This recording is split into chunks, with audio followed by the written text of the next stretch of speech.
देखिए the scientific point of view, इसमें हमने 7 पैराग्राफ तक पढ़ लिया है, जिसका 2 वीडियो अपलोडेड है। जरूर देख लें। डिस्क्रिप्शन, उस वीडियो का लिंक मैं डिस्क्रिप्शन में दे दूंगा, आप लोग जरूर देख लें। ठीक है, चलिए अब पैराग्राफ नंबर 8 से स्टार्ट करते हैं। यह है, these results are quite typical, typical का मतलब होता है विशिष्ट, ऑफ दोज ऑब्टेंड, ऑब्टेंड का मतलब होता है प्राप्त, पहले से जो रिजल्ट प्राप्त हुए हैं, पहले से जो परिणाम प्राप्त हुए हैं, उन परिणामों से भी ज़्यादा विशिष्ट परिणाम ये हैं। कौन से परिणाम होंगे और कौन से परिणाम प्राप्त हो चुके हैं, इसके लिए आप लोगों को पिछला 2 वीडियो देखना पड़ेगा। ठीक है, तो वो जो सारे परिणाम प्राप्त हुए हैं साइंटिफिक फैक्ट का, तो उनसे भी विशिष्ट परिणाम प्राप्त होंगे अगर, जब our action is guided either by raw emotion of the political dogma rather than scientific thought। अगर हमारा जो एक्शन है, हमारा जो काम है, हमारा जो क्रियाकलाप है, वो अगर गाइड होता है, किसके द्वारा गाइड होता है, कौन अगर हमारे क्रियाकलाप को गाइड करेगा, is guided either bye raw emotion of the political dogma, राजनीतिक जो हठ धर्मिता है, राजनीतिक जो सिद्धांत है, उस सिद्धांत का जो कच्ची जो भावना है, राजनीतिक सिद्धांत मतलब क्या, लोगों की जो भावनाएं हैं वो कच्ची भावनाएं हैं, वो फैक्ट पर डिपेंड नहीं करती हैं। ठीक है, तो अगर पॉलिटिकल हठ धर्मिता की जो कच्ची भावनाएं हैं, उनके द्वारा अगर हमारा एक्शन गाइड होता है, साइंटिफिक थॉट के द्वारा, वैज्ञानिक सोच से अगर हमारा एक्शन गाइड नहीं होता है, तो उससे भी खतरनाक रिजल्ट हमें देखने को मिल सकते हैं। ठीक है, विशिष्ट रिजल्ट, विशिष्ट परिणाम देखने को मिल सकते हैं। The main biological effect of the American civil war, American civil war का जो असली, जो मुख्य बायोलॉजिकल इफेक्ट हुआ, जो इफेक्ट था, वो क्या था, was to raise the negroes death rate and lower their birth rate so enormously, कि निग्रो का जो डेथ रेट है, मृत्यु दर है, वो बढ़े और उनकी जो जन्म दर है वो कम हो जाए बहुत भारी मात्रा में, सो इनॉर्मसली, बहुत भारी मात्रा में, that it was only between 1910 and 20।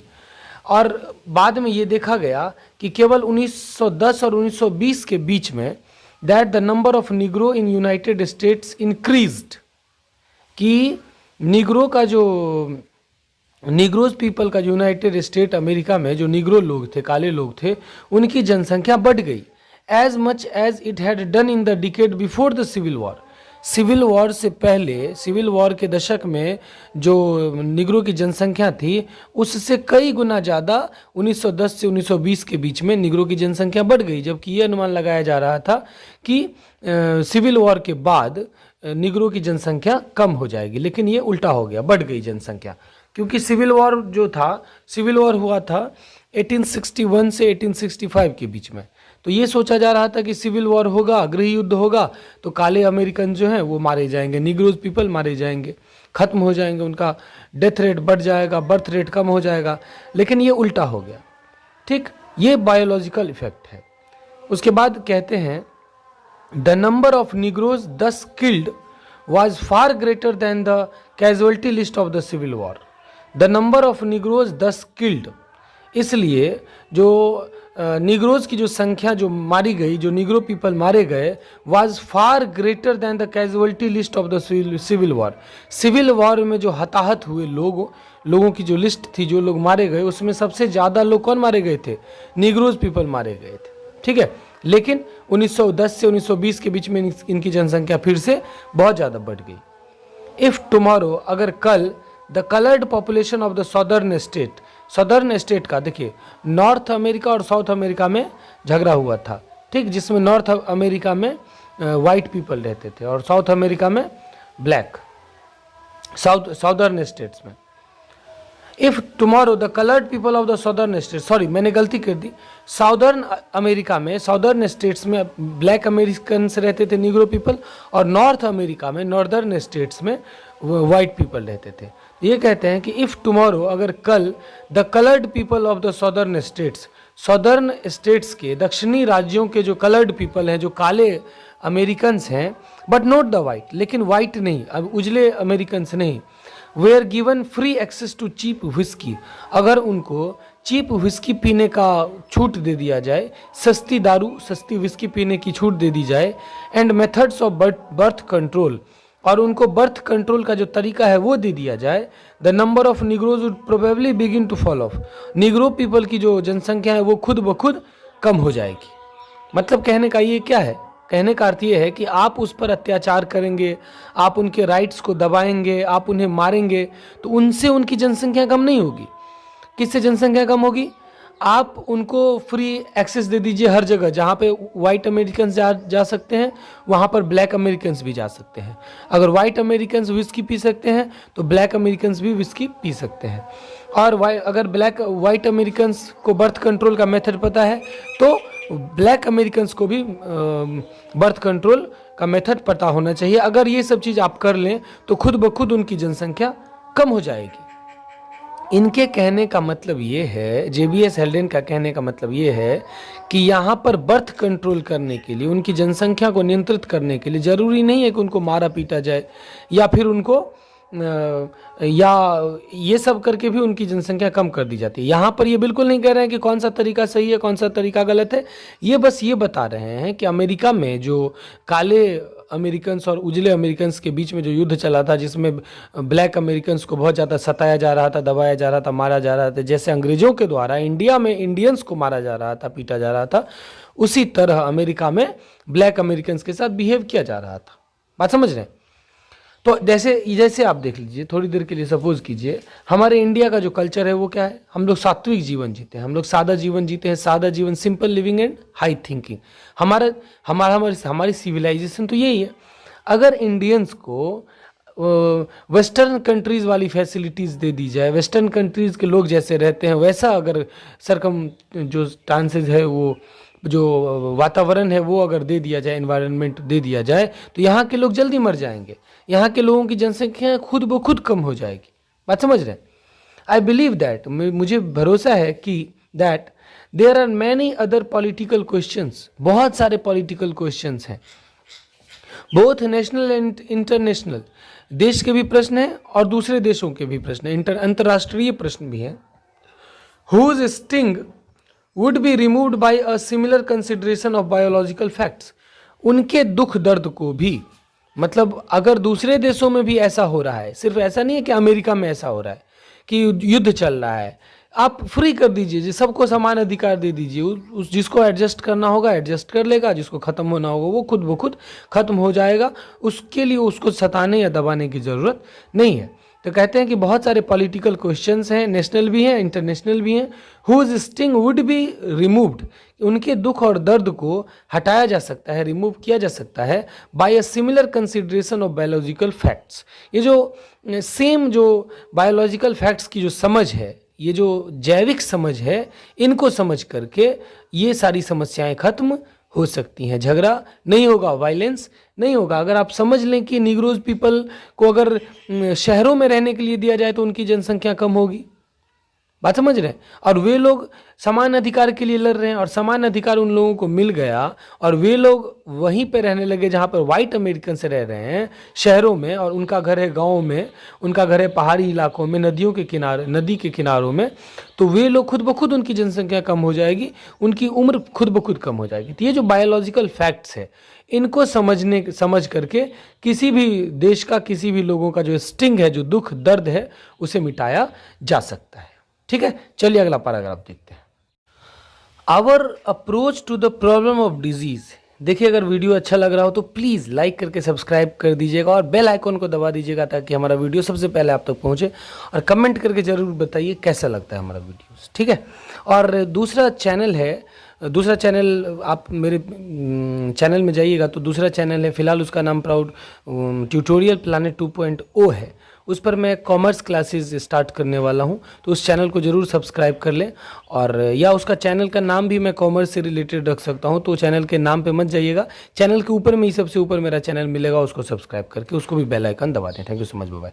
चलिए, बाय नहीं, अभी पढ़ेंगे, अभी पूरा चैप्टर ख़त्म करके जाएंगे। ठीक है, our approach to the problem of disease का जो प्रॉब्लम है, बीमारी की जो समस्या है, उसको लेकर के जो हमारा अप्रोच है, उसको लेकर के जो हमारा प्रयास होता है, इज इवन लेस रेशनल, वो कम तार्किक होता है। अब उसके बाद ये कहते हैं कि I am not thinking of Christian scientist. मैं क्रिश्चियन साइंटिस्ट की बात नहीं कर रहा। क्रिश्चियन साइंटिस्ट का मतलब हुआ कि क्रिश्चियन के जो साइंटिस्ट होते हैं, उनका मानना होता है कि फेथ, फास्टिंग और प्रेयर से किसी भी बीमारी का सॉल्यूशन निकाला जा सकता है। मतलब विश्वास, व्रत और प्रार्थना, इन 3 चीज़ों से किसी भी बीमारी का हल निकाला जा सकता है। ये क्रिश्चियन साइंटिस्ट मानते हैं। लगभग सभी धर्मों में ऐसा माना जाता है। ठीक, तो ऐसे साइंटिस्ट के बारे में मैं नहीं बात कर रहा हूँ कि उन लोगों की, या स्पिरिचुअल हीलर्स, जो आध्यात्मिक जो डॉक्टर्स होते हैं, जो जिसे धर्म गुरु कहा जाता है, जो तंत्र मंत्र से लोगों का उपचार करते हैं, जादू टोने से उपचार करते हैं, मैं उन लोगों की बात नहीं कर रहा कि उन लोगों का बीमारी के प्रति वे लोग कम तार्किक होते हैं। वे लोग तो खूब तार्किक होते हैं अपने हिसाब से, बात समझे। वे लोग तो पूरा बता देंगे कि भाई साहब इसको भूत लग रहा है, इसको प्रेत लग रहा है, इसको झाड़ो, फूको, ये करो, वो करो। आप किसी हॉस्पिटल में लेके जाओ, उसको तुरंत बता देगा कि छोटे दिमाग में, मेम्ब्रेन में ये नस दबा हुआ है, इसकी वजह से ऐसा हो रहा है। वो बता देंगे। तो ये कह रहे हैं कि मैं उन लोगों की बात नहीं कर रहा, मैं आम लोगों की बात कर रहा हूँ। मैं किन की बात कर रहा हूँ? But of the average man, मैं आम लोगों की बात कर रहा हूँ, और वुमेन या महिलाओं की बात कर रहा हूँ, who has a certain belief in the results of modern medicine. जिन लोगों को मॉडर्न मेडिसिन में पूरा विश्वास है, पूर्ण भरोसा है, मॉडर्न जो आधुनिक दवाइयाँ होती है उनके परिणाम में पूर्ण भरोसा होता है, मैं उन लोगों की बात कर रहा हूँ। वे लोग भी उन लोगों के चक्कर में चले जाते हैं। खैर, and even of a part of the medical profession itself, और जो लोग मेडिकल प्रोफेशन में भी हैं, मतलब खुद डॉक्टर हैं या उन लाइन में हैं, दवा के लाइन में हैं या मेडिकल प्रोफेशन में हैं, उन लोगों की मैं बात कर रहा हूँ कि उन लोगों की जो बीमारी के प्रति जो तार्किकता होती है वो तार्किक नहीं होती है। वे लोग भी तार्किक नहीं है, मतलब तर्क संगत जो बात करते हैं, प्रूफ के साथ जो बात करते हैं, वे लोग भी, मैंने पूरी कम्युनिटी की बात नहीं होती। जब भी कुछ बात होता है वो रेयर पर्सन्स की भी बात होती है। ठीक है, ये नहीं कि सारे के सारे, ऐसा नहीं है। सीरियस इलनेस, जब कोई सीरियस इलनेस हो जाती है, बहुत भयंकर बीमारी हो जाती है, इन आवर सेल्व्स, खुद में, और आवर फ्रेंड्स या हमारे दोस्तों को, always rouses a good deal of emotion, तब एक बहुत भारी मात्रा में जो भावना है वो उत्पन्न हो जाती है, बहुत भारी मात्रा में जो इमोशन है वो उत्पन्न हो जाता है।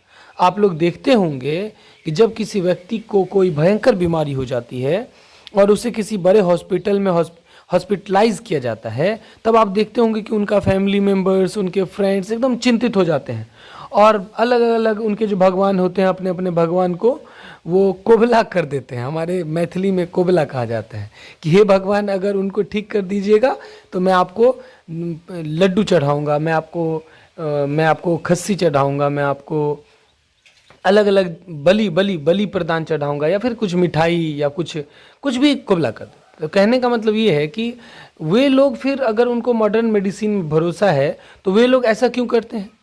नाउ, अब when we are emotional about a subject, कि जब हम लोग किसी सब्जेक्ट को लेकर के, किसी बात को लेकर के इमोशनल हो जाते हैं, क्योंकि वहाँ पर हमारा इमोशन कनेक्ट है, वहाँ पर किसी की माँ भरती है, किसी का दोस्त भरती है, किसी का बेटा भरती है, तो वहाँ पर इमोशनल जो कनेक्शन है वो बन जाता है। और जब एक इमोशनल कनेक्शन बन जाता है किसी भी सब्जेक्ट को लेकर के, किसी भी विषय को लेकर के, we feel a need to believe something about it, तब उस चीज को लेकर के हमें कुछ ना कुछ भरोसा करने वाले की जरूरत होती है। And we do not care very much whether our beliefs are rational, और तब हम लोग ये परवाह नहीं करते हैं कि हमारा जो विश्वास है वो तार्किक है या नहीं है। मतलब अगर सपोज कीजिए कि अगर कोई आदमी बहुत बड़ी बीमारी से, कोई किसी को बहुत बड़ा एक्सीडेंट हो गया और वो अगर किसी हॉस्पिटल में भर्ती है, और उसके सारे दोस्तों ने, सारे उसके घर परिवार वालों ने अगर व्रत ठान लिया या कोई कोबला कर दिया, भगवान को कुछ भी प्रॉमिस कर दिया कि हम ये करेंगे वो करेंगे, तो क्या उससे उसका इलाज संभव है? क्या वो व्यक्ति उस चीज़ से ठीक हो सकता है?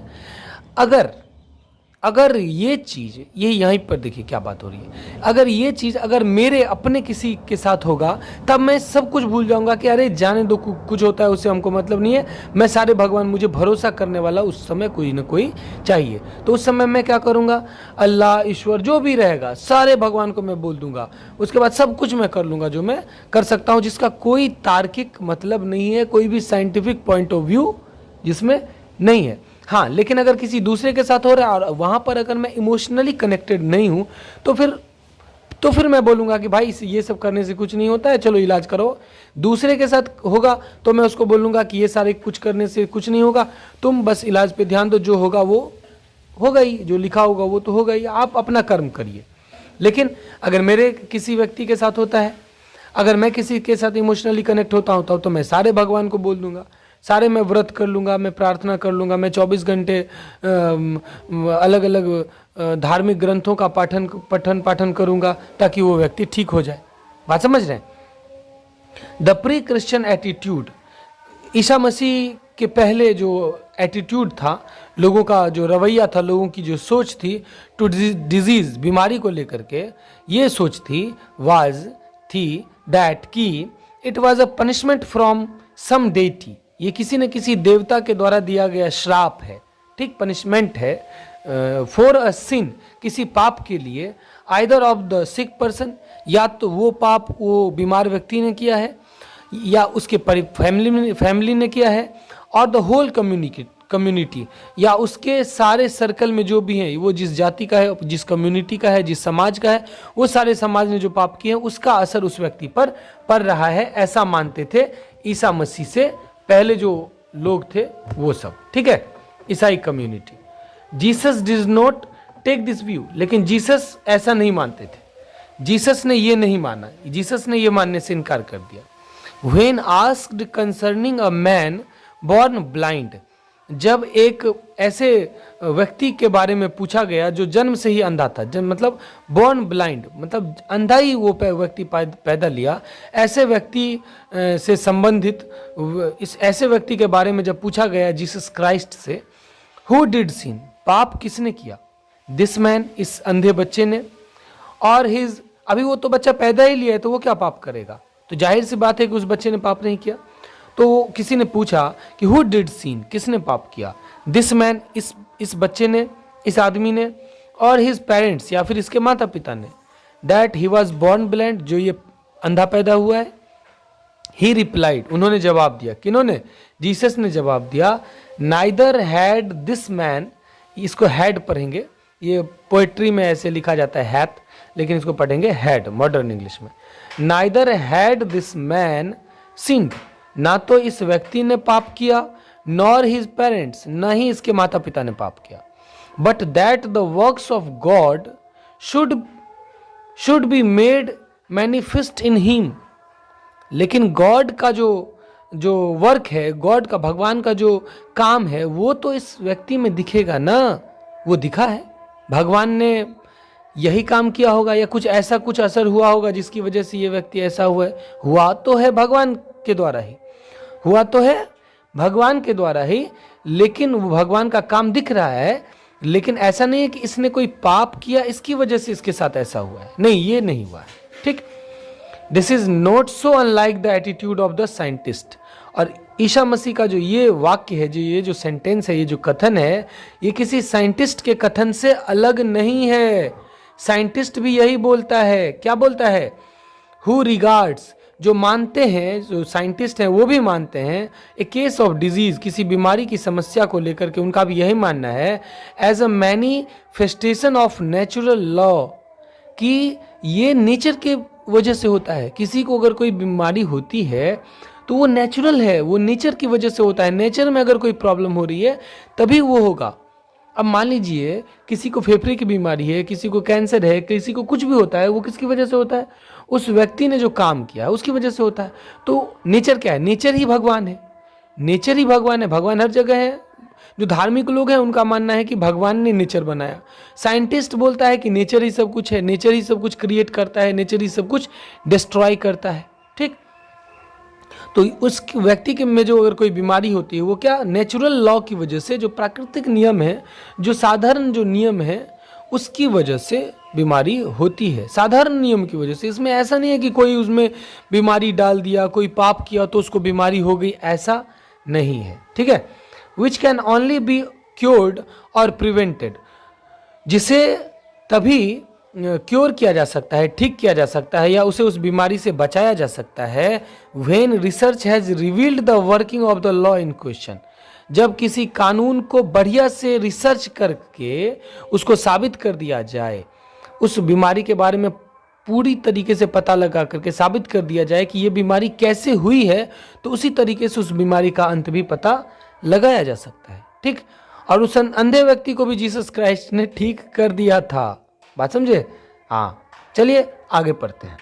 बट मैनी रिलीजियस पीपल, लेकिन कई जो धार्मिक लोग हैं, still hold to the views which Jesus combated, वो अभी भी उस धारणा को रखे हुए हैं जिसके साथ जीसस ने लड़ाई की, जिस धारणा के साथ कि बीमारी अपने आप हो जाती है, भगवान के द्वारा नहीं दी जाती है, बीमारियों का इलाज किया जा सकता है। लेकिन इस भावना के खिलाफ तो जीसस ने लड़ाई की, ठीक, लेकिन लोग जो हैं वो अभी भी उस भावना को पकड़ के रखे हैं।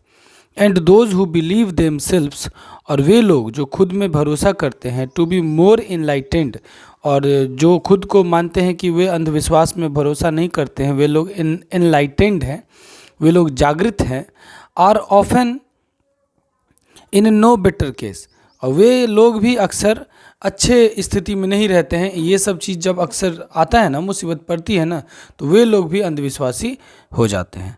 मैनी बिलीव दैट, कई लोग भरोसा करते हैं, विश्वास करते हैं कि diseases could be prevented by a return to nature, कि नेचर की तरफ लौट कर बीमारी को प्रिवेंट किया जा सकता है, रोका जा सकता है। प्रकृति की तरफ लौट कर, मतलब इंसान जो आज आधुनिकता की ओर भागा है, इंसान जो आज मॉडर्नाइजेशन की तरफ भागा है, उसकी तरफ ना भाग करके अगर इंसान प्राचीनता की तरफ, मतलब नेचर से मिल जाए, नेचर की तरफ जाए, तो फिर इंसान बीमारियों से छुटकारा पा सकता है।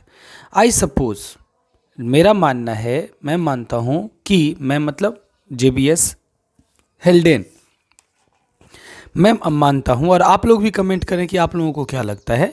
ये तो वो मानते हैं, आप क्या सोचते हैं। आई सपोज दैट, मैं मानता हूँ कि the first step in a return to nature, कि नेचर की तरफ जो रिटर्न करना है, नेचर की तरफ जो लौटना है, उसका जो पहला स्टेप है, जो पहला कदम है, वुड बी द डिस्कार्डिंग, वो छोड़ना होगा।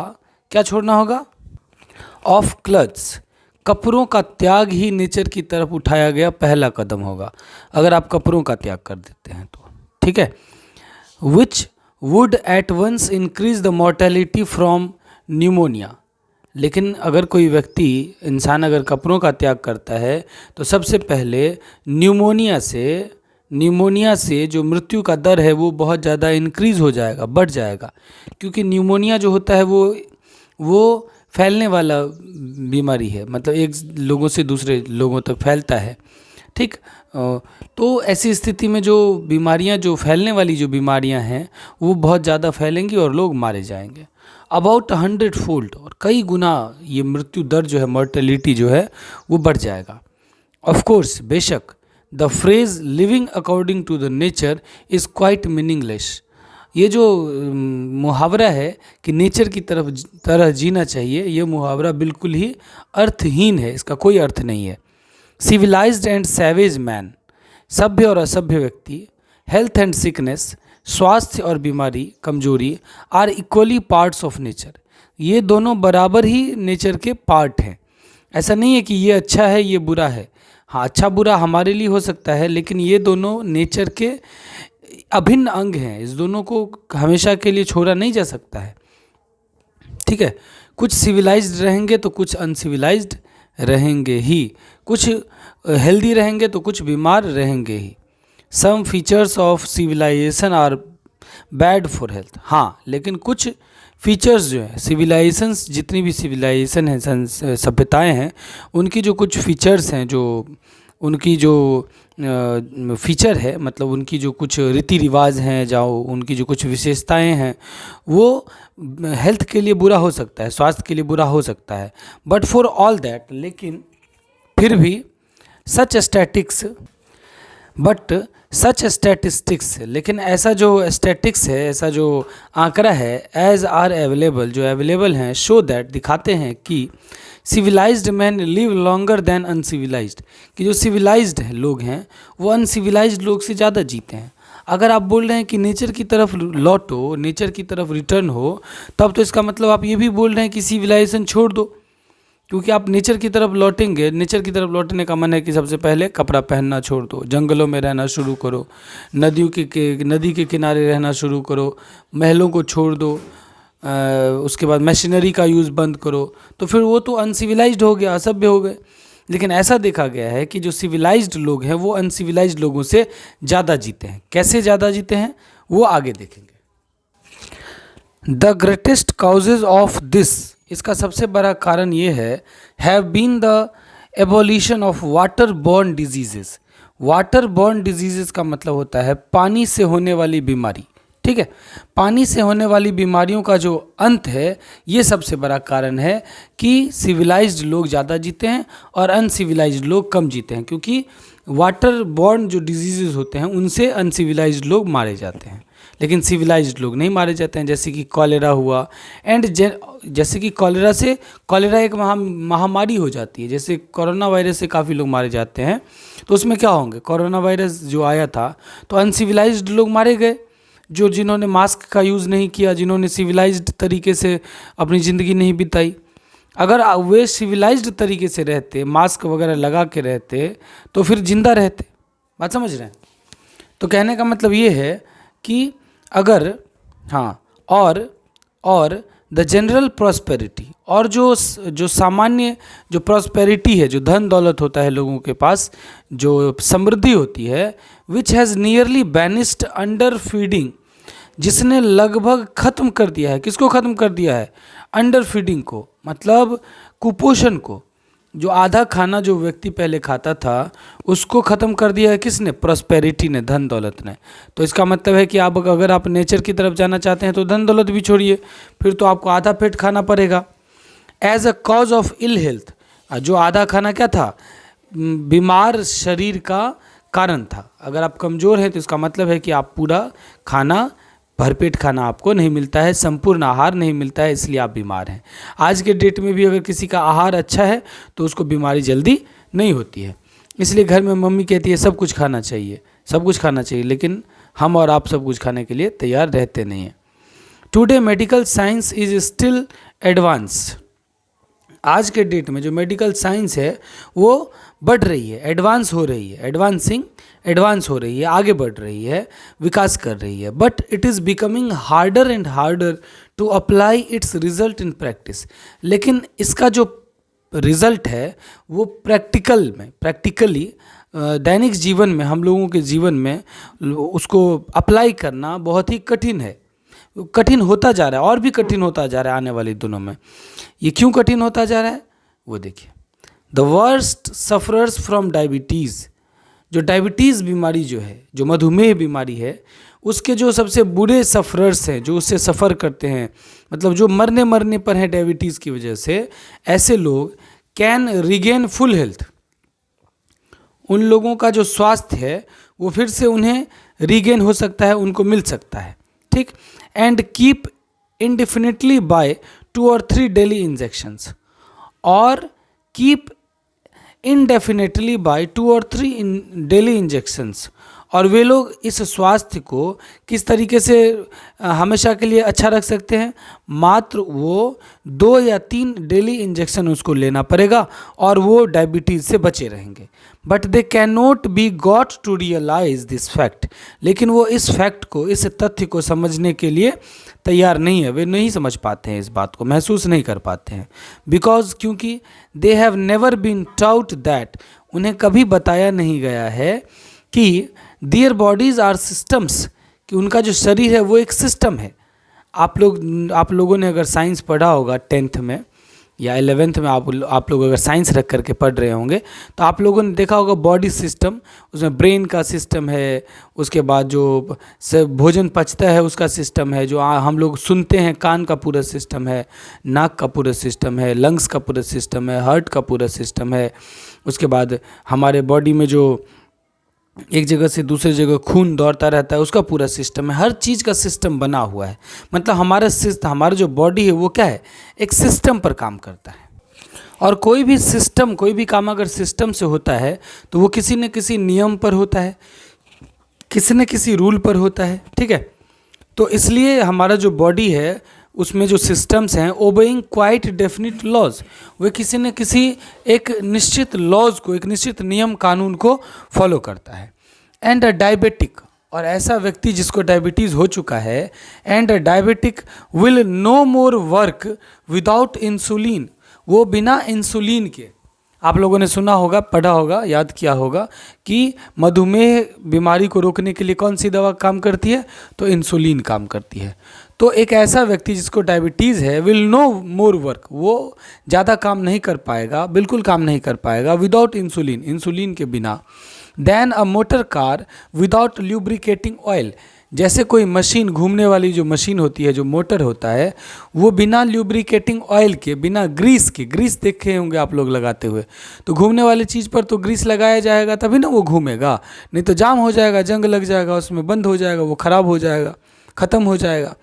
तो जिस तरीके से ग्रीस के बिना कोई मोटर कार नहीं घूम सकती है, उसी तरह इंसुलिन के बिना कोई डायबिटीज़ वाला व्यक्ति जिंदा नहीं रह सकता है। उसको इंसुलिन लेना ही है और रोज़ लेना है, और कितना इंजेक्शन लेना है वो डॉक्टर के अनुसार लेना है, 2 इंजेक्शन या 3 इंजेक्शन उसको डेली लेना पड़ेगा। जो अंतिम हालत में है, अंतिम कंडीशन में है वो।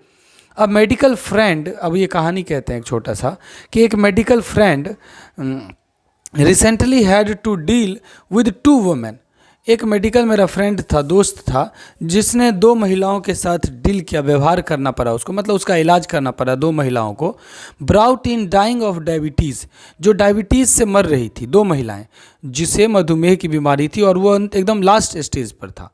टू द हॉस्पिटल, उसे हॉस्पिटल लाया, वेयर ही वर्कड, जहाँ पर वो काम करता था, जिस हॉस्पिटल में, उसी हॉस्पिटल में उसने, मेरे दोस्त ने, दोनों महिलाओं को लाया। Both had been treated before, दोनों को पहले ट्रीट किया गया, उपचार किया गया दोनों का, and taught to inject themselves twice daily, और उन्हें बताया गया कि आपको डेली 2 सुई लेना है, ठीक, और सुई कैसे लेना है उसके बारे में उन्हें पहले सिखा दिया गया, बता दिया गया। विद इंसुलिन, और कौन सी सुई लेनी है, इंसुलिन वाली सुई लेनी है। But one had broken her syringe, लेकिन उसमें से एक महिला ने अपना सिरिंज तोड़ लिया तुरंत ही, and had not troubled to replace it at once, और उसने लेकिन तुरंत उसे रिप्लेस भी कर लिया, बदल भी दिया उस सिरिंज को, और एक्सचेंज करके अपना नया सिरिंज ले ली। सिरिंज जो सुई, जो ऐसे करके सुई जो डालते हैं, सुई जो जिसमें दवा भर के सुई दवा डाला जाता है उसको सिरिंज कहा जाता है, ठीक। तो वो सिरिंज, एक महिला ने तो अपना सिरिंज तोड़ भी लिया, लेकिन फिर उसने अपना सिरिंज फिर नया एक्सचेंज कर भी लिया। While the other had neglected her injections, लेकिन दूसरी महिला ने उस इंजेक्शन को निगलेक्ट कर दिया, मना कर दिया कि मैं इंजेक्शन नहीं लगवाऊंगी, for 2 days, 2 दिनों के लिए, because she was coming to hospital, क्योंकि वो हॉस्पिटल आती थी in any case for another complaint, उसे कोई भी किसी तरह की शिकायत होती थी तो वो सीधा हॉस्पिटल आ जाती थी इलाज करवाने के लिए, उसका कंप्लेंट करने के लिए। लेकिन जो पहली महिला थी वो अपना इंजेक्शन खुद ले रही थी, वो इंसुलिन वाला, ठीक है। Attitudes like this are so common, इस तरह का जो रवैया है, इस तरह का जो बिहेवियर है वो बहुत ही कॉमन है। ऐसा नहीं है कि उसी महिला के साथ ऐसा बिहेवियर था, रवैया था, एकदम ही कॉमन है, अक्सर देखा जाता है। That the discovery of insulin has made no appreciable differences, और यही कारण हुआ कि इंसुलिन का जो डिस्कवरी हुआ, इंसुलिन की जो खोज हुई, वो ज़्यादा अप्रिसिएबल डिफरेंस कायम नहीं कर पाई। एक जो होता है ना प्रशंसनीय जो अंतर होता है वो स्थापित नहीं हो पाया। इंसुलिन के आविष्कार के बाद भी कई लोग डायबिटीज़ से प्रतिदिन मर रहे हैं, क्योंकि वे लोग इस बात को सीरियसली नहीं लेते हैं, ठीक। वे पूरी तरह वे लोग हॉस्पिटल पे डिपेंड रहते हैं। To the mortality in England from diabetes, और difference to the mortality in England from diabetes, और इंग्लैंड में डायबिटीज़ से मरने वाले लोगों की संख्या कम नहीं हुई इंसुलिन के आविष्कार के बावजूद भी। It has saved a few intelligent people, insulin ने मात्र कुछ ही इंटेलिजेंट लोगों की जान बचाई है, बट दैट इज़ ऑल, लेकिन बस इतना ही। ऐसा नहीं है कि कुछ पढ़े जो सारे लोग डरते हैं खुद से इंजेक्शन लेने में, वो सोचते हैं कि कहीं इंजेक्शन लिए और मर गए, ऐसा नहीं होगा। ठीक, मरना तो है ही, लेकिन वो लोग पूरी तरीके से हॉस्पिटल पे डिपेंड हो जाते हैं, डेली आएंगे इंजेक्शन लेने के लिए हॉस्पिटल, लेकिन ऐसा नहीं करना चाहिए। चल अगला पैराग्राफ देखते हैं। उसके बाद है कि if a definite cure for cancer is discovered, कि अगर कैंसर के लिए एक निश्चित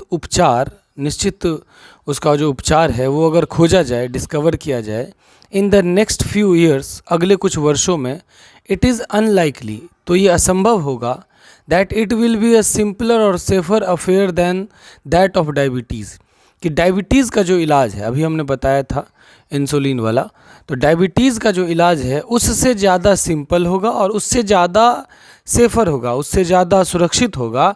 इसकी कोई गारंटी नहीं है कि डायबिटीज़ का जो इलाज है सुई लेने वाला, हो सकता है कि इससे थोड़ा ज़्यादा मुश्किल भी उसका इलाज हो कैंसर का, क्योंकि कैंसर जो है वो उससे भी ज़्यादा खतरनाक बीमारी है। इफ़ सो, अगर ऐसा हो, it will not have much effect on the mortality for several generations, तो it will not have much effect, तो इसका ज़्यादा प्रभाव नहीं पड़ेगा ऑन द मोर्टेलिटी, मृत्यु दर पर, मतलब मृत्यु दर ज़्यादा कम नहीं हो सकती है, मृत्यु दर जस का तस रहेगी, क्योंकि आपने देखा है कि डायबिटीज़ का इलाज है जो 2-3 सुई जो है वो इंसुलिन का रोज़ लिया जा सकता है और डायबिटीज़ से बचा जा सकता है। लेकिन कैंसर का जब निकलेगा इलाज, इसका जब दवा निकलेगी, तो हो सकता है कि उससे थोड़ा मुश्किल हो, तो लोगों को और लेने में परेशानी होगी उसकी दवा, तो इसका जो इफ़ेक्ट है वो मॉर्टेलिटी पर, मृत्यु दर पर नहीं के बराबर पड़ेगा, अगले कुछ जनरेशन तक, कुछ पीढ़ियों तक, जब तक लोग समझदार ना हो जाएं। इन सच अ केस, ऐसे अवस्था में, ऐसी स्थिति में, एनी गिवन पर्सन, कोई भी व्यक्ति, can no doubt flatter himself, वो निसंदेह खुद की प्रशंसा कर सकता है। किस लिए खुद की प्रशंसा कर सकता है? On becoming too the intelligent minority who will be saved, क्योंकि वो इंटेलिजेंट माइनॉरिटी है, मतलब वो जो तेज लोगों की, इंटेलिजेंट बुद्धिमान लोगों की जो जनसंख्या है वो बहुत कम है, जैसे इंसुलिन लेने वालों की जनसंख्या बहुत कम है, उसी तरीके से जो इंटेलिजेंट माइनॉरिटी के जो लोग हैं, जो इंटेलिजेंट लोग हैं, उनकी संख्या कैसी है? माइनॉरिटी है, मेजोरिटी नहीं है, वो बहुसंख्यक नहीं है, अल्पसंख्यक है। इसकी वजह से वो खुद की प्रशंसा कर सकता है, क्योंकि वो अल्पसंख्यक बुद्धिमान लोगों की श्रेणी में आता है, तो वो व्यक्ति अपनी प्रशंसा कर सकता है, खुद की बड़ाई कर सकता है। हु विल बी सेव्ड, क्योंकि वो बच जाएगा, ऐसे ही लोग बचेंगे जो खुद की समझदारी पर काम करेंगे। But if what science arrives at is not a cure, लेकिन अगर साइंस ऐसा कोई उपचार ढूंढता है जो इलाज नहीं है, मतलब कोई दवा, जैसे इंसुलिन डायबिटीज़ के लिए मान लीजिए कोई इंसुलिन बना ली गई है, ठीक, लेकिन कैंसर के लिए कोई दवा न बना करके अगर कोई उपचार बनाया जाए, बट मीन्स ऑफ प्रिवेंशन, लेकिन अगर प्रिवेंशन का कोई माध्यम बना दिया जाए, बचाव का कोई साधन बना दिया जाए, the case is even less hopeful, तब जो मामला होगा वो और भी कम आशा वाला होगा, क्योंकि दवा तो लोग ले नहीं रहे हैं, उपचार क्या करेंगे? हर एक तंबाकू वाले पैकेट पर लिखा रहता है कि तंबाकू जानलेवा है, हर एक गुटखा के पैकेट पर लिखा रहता है, सिगरेट के पैकेट पर लिखा रहता है, दारू के बोतल पर लिखा रहता है, तो क्या लोग मानते हैं? वो नहीं, वो उससे दूर रहना सब लिखा रहता है कि आप इससे दूर रहिए, ये स्वास्थ्य के लिए हानिकारक है, लेकिन लोग नहीं मानते हैं, ठीक। तो अगर कैंसर का उपचार भी निकलता है कि ऐसे करने से कैंसर से बचा जा सकता है, और वो चूँकि बताया ही जाता है कि आप तंबाकू से रिलेटेड या अल्कोहल से रिलेटेड सामान का सेवन न करें, तो आप कैंसर से बच सकते हैं। तो देख ही रहे हैं कौन कितना मानता है इस बात को। इन अ कंट्री, एक ऐसे देश में, where typhoid fever is common, जहाँ पर टाइफाइड जो बुखार होता है, टाइफाइड की जो बुखार होती है वो कॉमन है, सामान्य है। It is hard always to drink beer और वाइन। और वहाँ पर बियर या वाइन पीना, बियर पीना या शराब पीना बहुत ही मुश्किल होता है, कठिन होता है। और personally to see that once water is boiled, और ये देखना भी कठिन होता है खुद से कि किसी का पानी उबला है या नहीं है। जितना कठिन दारू पीना होता है, बियर पीना होता है, उतना ही कठिन ये देखना होता है कि पानी उबला हुआ वो पी रहा है कि नहीं, क्योंकि टाइफाइड बीमारी गंदे पानी पीने की वजह से होती है। और अगर हम सिर्फ गंदा पानी न पिए तो टाइफाइड जैसे बीमारी से बच सकते हैं। तो ये भी नहीं देखा जा सकता है लोगों से, ये भी देखा हुआ नहीं होता है, तो कैसे बच सकते हैं फिर। एंड एनुअल इनोक्यूलेशन, और जो वार्षिक जो टीकाकरण होता है, involves a days mild illness. ये जो एक दिन की जो मामूली सा बीमारी है, जो मामूली सा बुखार है टाइफाइड, जो मुश्किल से 1 दिन रहता है, 2 दिन रहता है, इस बीमारी के लिए वार्षिक टीकाकरण किया जाता है। हर एक साल टीके लगाए जाते हैं, जबकि इस बीमारी से व्यक्ति सिर्फ गंदा पानी न पी करके इस बीमारी से व्यक्ति बच सकता है। तो व्यक्ति गंदा पानी पिएगा, लेकिन वो टीका लगाना ज़्यादा आसान समझेगा, बावजूद इसके कि वो गंदा पानी न पिए। ठीक है। Typhoid infection can only be dealt with adequately by public control of the water supply. जो वाटर सप्लाई है, पब्लिक के द्वारा जो वाटर सप्लाई किया जाता है पब्लिक में, उसके साथ सिर्फ एकदम अगर बढ़िया से उसी को अगर कंट्रोल किया जाए तो टाइफाइड का जो इन्फेक्शन होता है, टाइफाइड के जो बुखार फैलता है, उस पर कंट्रोल किया जा सकता है। Which involves no effort by individual citizens, जिसमें किसी भी व्यक्तिगत नागरिक का कोई भी प्रयास शामिल नहीं होता है। स्वच्छ पानी पीने में कोई भी नागरिक प्रयास नहीं करता है। Diphtheria, small pox and Meselson. Diphtheria जो बीमारी है, जो चेचक होता है और जो खसरा बीमारी होती है, एंड अदर एयरबॉर्न डिजीजेज, और ये जो हवा से जो ये सारी बीमारियां जो है वो हवा, दूषित हवा में सांस लेने से होता है। Could be stamped out by public effort, वो सिर्फ लोगों के प्रयास से ही ख़त्म किया जा सकता है। अगर आप रोड पर निकलते हैं, सड़क पर निकलते हैं, तो अपना मुंह ढक करके निकलिए, जैसे कोरोना में निकलते हैं। आप कई घातक बीमारियों से बच सकते हैं। कोई छींकता है या आप खुद छींकते हैं तो नाक पर रुमाल लेकर के छींकिए, या खांसी करते हैं तो मुंह पर रुमाल लेकर के खांसी कीजिए। अगर सिर्फ व्यक्ति इतना कुछ कर ले तो कई सारी बीमारी जो हवा की वजह से फैलती है उस पर रोक लगाया जा सकता है। But such an effort would involve the individual assistance and self sacrifice of sick persons and their relatives। लेकिन इस तरह का जो प्रयास है उसमें इन्वॉल्व होना पड़ेगा, शामिल होना पड़ेगा प्रत्येक इंडिविजुअल असिस्टेंस को, एक व्यक्तिगत प्रयास को शामिल करना होगा, मतलब हर एक व्यक्ति को इसके लिए प्रयास करना होगा। Self sacrifice of sick person, जो बीमार व्यक्ति है उसको भी कुछ त्याग करना पड़ेगा, बलिदान देना पड़ेगा। क्या बलिदान देना पड़ेगा? जो बीमार है वो उसको ये प्रयास करना पड़ेगा कि सामने वाला उसकी वजह से बीमार ना हो। एंड दियर रिलेटिव्स, और उनके जो सगे संबंधी है उनको भी ध्यान रखना पड़ेगा। एंड ऑल्सो इंटरनेशनल कोऑपरेशन, और एक अंतर्राष्ट्रीय सहयोग भी उसमें चाहिए ऐसी बीमारियों के रोकथाम के लिए।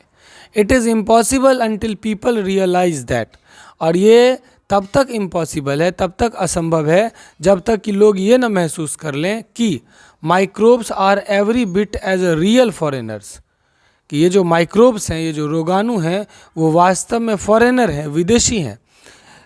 And much more likely to kill one, और वो इतने खतरनाक हैं कि वो किसी भी व्यक्ति को मार सकते हैं। जो रोगाणु होते हैं, जो विषाणु होते हैं, जो बाहर से आपके शरीर में प्रवेश करते हैं, वो इतने डेंजरस होते हैं कि यहाँ पर फॉरेनर्स का मतलब विदेशी नहीं होगा, बाहर से मतलब दूसरे के मुंह से या हवा से या दूसरे जगह से आपके शरीर में प्रवेश करने वाले जो कीटाणु हैं, जो विषाणु हैं, जो रोगाणु हैं, जो फॉरेनर बन के, विदेशी बन के आपके अंदर में प्रवेश कर जाते हैं, और वे इतने डेंजरस हैं कि वे आपको मार देंगे, ठीक, आपको बीमार कर देंगे। जब तक ये सेंस ऑफ ह्यूमर जो है, लोगों की जो ये बुद्धि है, ये जब तक जागृत नहीं होगी, लोगों को ये जब तक रियलाइज़ नहीं होगा, तब तक इस चीज़ से बचना मुश्किल है। They will only arrive at sane view regarding disease as a result of a general education on scientific lines. वैज्ञानिक तर्ज पर जो सामान्य शिक्षा से जो हमें परिणाम निकलते हैं, उससे अगर बीमारी को देखा जाए, उसके आधार पर अगर बीमारी को परखा जाए, तो हम लोग एक विशिष्ट दृष्टिकोण पर पहुंच सकते हैं और बीमारी से बच सकते हैं। The study of medicine apart from its scientific basis, किसी भी दवा का जो स्टडी है, किसी भी दवा का जो अध्ययन है, उसका जो साइंटिफिक बेसिस है, अगर उसका जो वैज्ञानिक जो आधार है, उससे अलग करके अगर हम किसी दवा को देखते हैं, creates neurotics rather than scientists.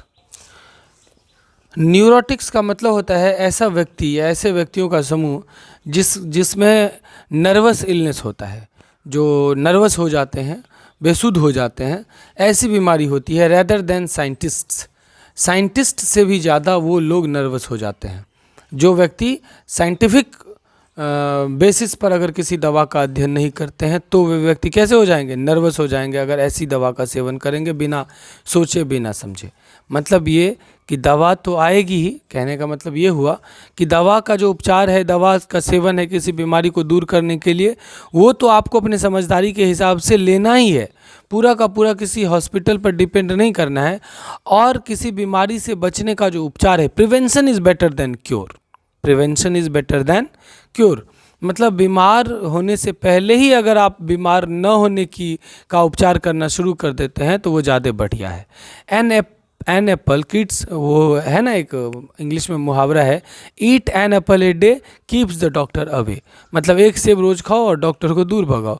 मतलब ये कि अगर आप हरी साग सब्जी सब रोज़ खाते हैं और ये कोशिश करते हैं कि जो फॉरेनर जो माइक्रोब्स हैं, जो रोगाणु हैं, जो विषाणु हैं, वो आपके शरीर के अंदर प्रवेश न करें, तो आप सुरक्षित रह सकते हैं, आप एकदम हेल्दी रह सकते हैं, उसमें कोई डाउट नहीं है। ठीक है।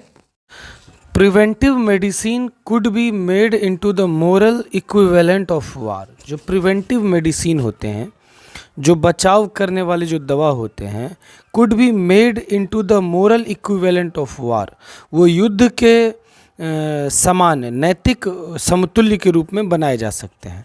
ठीक। जो बचाव के जो दवा होते हैं वो किस रूप में होते हैं, कैसे होते हैं? वो वार का जो मोरल इक्विवेलेंट होता है, युद्ध का जो नैतिक समतुल्य होता है। मतलब डायरेक्ट फिजिकली युद्ध नहीं करना है उसको, जो उसका मतलब फिजिकली युद्ध ना करके, जो प्रिवेंटिव मेडिसिन क्या होता है? जो मेडिसिन होता है, अगर आपको कोई बीमारी हो गई, उसके बाद आप दवा खा रहे हैं, तो वो मेडिसिन हुआ जो डायरेक्ट उस बीमारी से लड़ता है। और एक होता है प्रिवेंटिव मेडिसिन, जो उस दवा से डायरेक्ट लड़ेगा नहीं, बल्कि आपको उस रोग से बचाएगा, उस रोग के साथ युद्ध नहीं करेगा, उस रोग से आपको बचा के रखेगा। बात समझे? तो उसी को कहा जाता है प्रिवेंटिव मेडिसिन, जो युद्ध के इक्विवेलेंट है, मोरल इक्विवेलेंट है। It is already so for a few people, और ये कई लोगों के साथ ऐसा हो रहा है, ऐसी दवाएं कई लोग कर रहे हैं। ए कलीग्स ऑफ माइंड, मेरा कोई एक दोस्त was recently translating a French paper, वो हाल ही में एक फ्रेंच पेपर को ट्रांसलेट कर रहा था, अनुवाद कर रहा था, ऑन केमोथेरेपी। केमोथेरेपी जो होता है वो केमिकल जो होते हैं, केमिकल रसायन जो पदार्थ होते हैं, केमिकल जो होता है, उससे जो होने वाले इन्फेक्शन होते हैं, उस पर जो रिसर्च किया जाता है, केमिकल से होने वाले इन्फेक्शन पर जो रिसर्च किया जाता है, जो पढ़ाई की जाती है, उसी को केमोथेरेपी कहा जाता है। उसी के बारे में वो फ्रेंच पेपर का ट्रांसलेट कर रहा था इंग्लिश में। When he kept on the phrase true पर आई एनिमी, उसके बाद है लास्ट में वहाँ पे लिखा हुआ है अगले पैराग्राफ में एनिमी, तो ट्रू पर आई एनिमी। तो वो जो है मेरा दोस्त, वो इस फ्रेज पर आकर के थोड़ा रुक गया, या यहाँ पर आकर के उसने बोला मुझसे, जिस फ्रेज का मतलब था ट्रू पर आई एनिमी का मतलब हुआ कि लिटरली किल्ड बाय एनिमी, मतलब ये कि वो किसी दुश्मन के द्वारा मारा गया। इस लाइन का मतलब ये हुआ, in reference to a deceased pharmacologist. और ये जो लाइन लिखा गया था वो एक मरे हुए फार्माकोलॉजिस्ट को लेकर के उनके बारे में लिखा गया था। ठीक, डिसीज्ड फार्माकोलॉजिस्ट। ये पीछे में आप देख सकते हैं फार्माकोलॉजिस्ट का मतलब क्या है, एन एक्सपर्ट, ऐसा एक्सपर्ट व्यक्ति, इन द प्रिपरेशन, जो तैयार करने का एक्सपर्ट है, प्रॉपर्टीज़, उसके गुणों का एक्सपर्ट है, यूज़, उसको यूज़ करने का एक्सपर्ट, एंड इफ़ेक्ट्स, और उसके प्रभाव के बारे में सब कुछ जानता है। किसके प्रभाव के बारे में? किसी ड्रग्स के प्रभाव के बारे में, किसी दवा के इफ़ेक्ट, किसी दवा के यूज़, उसके प्रॉपर्टीज़ और उसके प्रिपरेशन के बारे में सब कुछ जानता है। उसको फार्माकोलॉजिस्ट कहा जाता है। वो व्यक्ति मारा गया। किससे मारा गया? किसी दुश्मन के द्वारा मारा गया। आई सपोज, ही सेड, उसने कहा कि मेरा मानना है, that means that he died of an accidental infection, कि उसकी मृत्यु, मुझे लगता है कि उसकी मृत्यु जो है वो आकस्मिक इन्फेक्शन की वजह से हुई है। उसको कोई अचानक से उसको कोई इन्फेक्शन हो गया होगा जिसकी वजह से वो मारा गया। चूँकि वो केमिकल से, हमेशा वो केमिकल का काम करता रहता था, तो हो सकता है कि केमिकल में ही उसके शरीर में कोई इन्फेक्शन हो गया हो जिसकी वजह से वो मर गया होगा। आई अनडिसीव्ड हिम, मैंने उसे करेक्ट किया, अपने दोस्त को, मैंने अपने दोस्त को करेक्ट किया। क्या करेक्ट किया? मैंने उसे समझाया। क्या समझाया?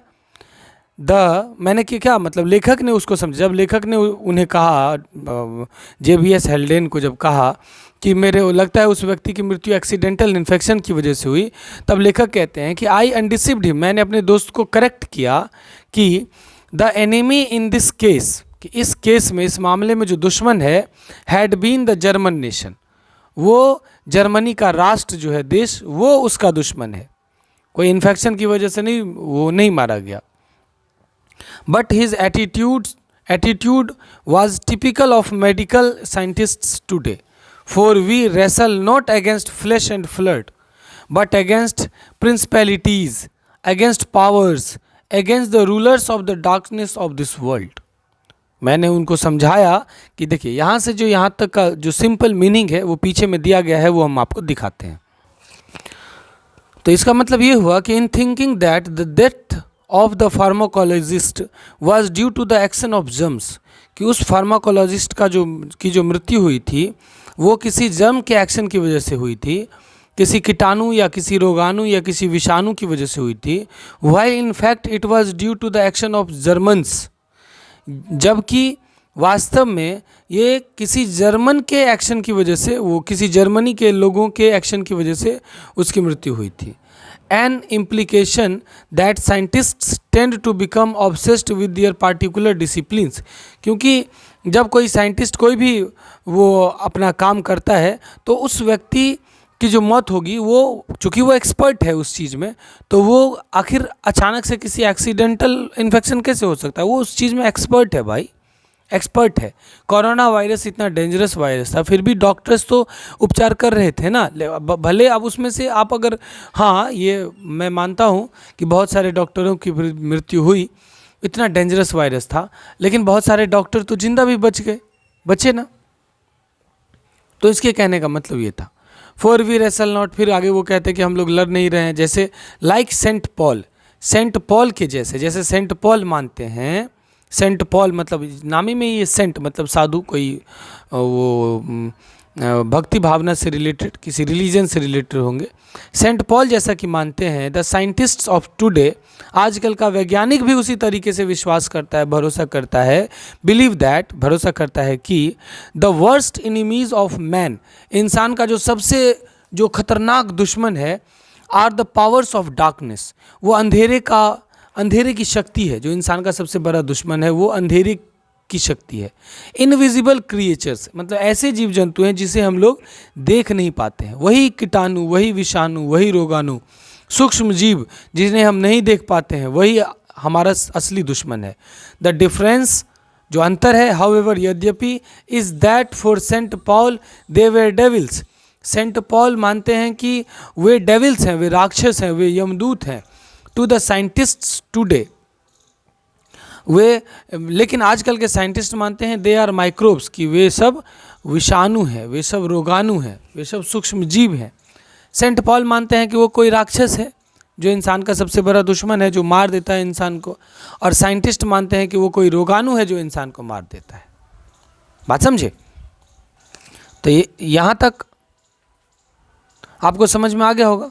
Saint Paul thought that, Saint Paul ने सोचा कि the world was largely ruled by demons, कि जो संसार जो है दुनिया पर डेमन्स ने, राक्षसों ने शासन किया। वी नो बेटर टुडे, हम लोग आज भली भांति जानते हैं कि एंड वी डिमांड, और हम लोग डिमांड भी करते हैं, हम लोग मांग भी करते हैं इस बात का कि the general adoption of the scientific point of view, कि साइंटिफिक पॉइंट ऑफ व्यू जो है, जो वैज्ञानिक नज़रिया है किसी चीज़ को देखने का, उसे सामान्य तरीके से अडॉप्ट किया जाए, उसे सभी लोगों के द्वारा उसको ग्रहण किया जाए, ठीक है। बिकॉज इन इट्स एब्सेंस, कि इसके अभाव में ह्यूमन एफर्ट, मानव जो प्रयास करेगा बीमारियों से लड़ने का, is so largely devoted to conflicts with fellow man, वो अपने साथी के साथ कन्फ्लिक्शन में रहेगा, उलझन में रहेगा, अपने साथियों से लड़ेगा, ठीक है। In which one if not both, उसमें से दोनों नहीं तो कम से कम एक ऑफ द डिस्प्यूटेंट्स, जो झगड़ा करेंगे, दो लोग लड़ेंगे आपस में, मस्ट इनविटेबल सफ़र, उसमें से किसी एक को पक्का पीड़ित होना पड़ेगा, सफ़र करना पड़ेगा।